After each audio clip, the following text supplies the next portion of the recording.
Upaya pengembalian hutan Taman Nasional Tesonilo di Riau terus berlangsung. Dampak mafia sawit dan korupsi, rimba dan segala isinya ini terancam. Tercatat 70% kawasan sudah berubah jadi perkebunan.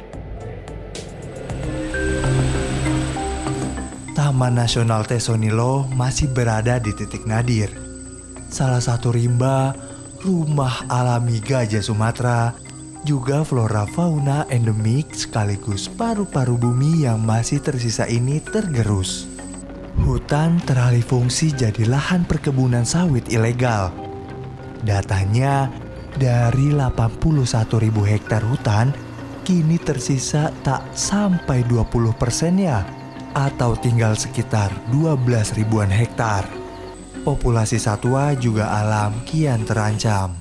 Dikepung polemik juga penolakan, berbagai upaya mengembalikan fungsi juga lahan Taman Nasional ini terus berlangsung.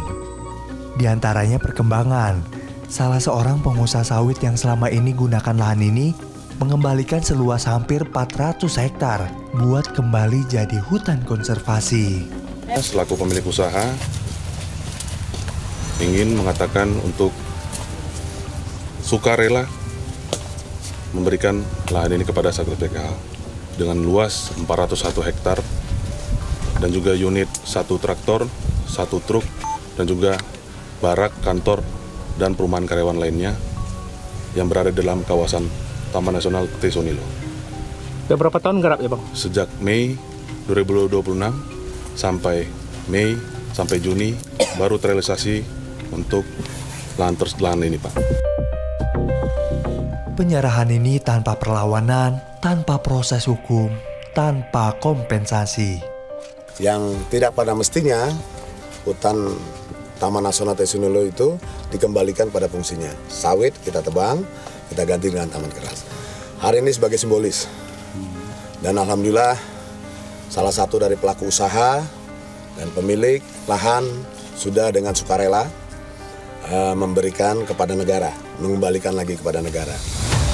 Sebelumnya, proses percepatan pengembalian fungsi juga memulihkan kawasan Taman Nasional Tesonilo ini dihadapkan dengan berbagai tantangan. Termasuk warga yang menolak direlokasi dari kawasan yang termasuk area hutan.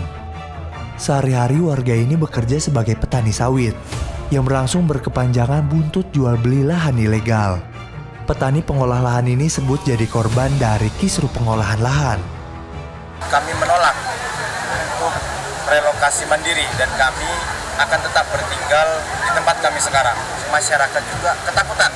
Dalam arti ketakutan ini bukan kita ditindak atau diintimidasi, tapi coba cara humanisnya kembali bagaimana untuk sampai ke masyarakat agar diterima dengan baik. Saya sendiri pun kalau dikatakan ada yang merambah Taman Nasional atau merambah Cagar Biosfer, itu sepintas saya langsung kurang ajar gitu. Tapi ketika saya lihat lagi ke dalam, gimana sih prosesnya sampai ini menjadi Taman Nasional. Sekarang gini aja deh, sederhana aja.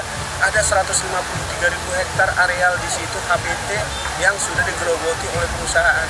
Kok masyarakat yang duluan diapa? Lalu seolah-olah ini perambah semua.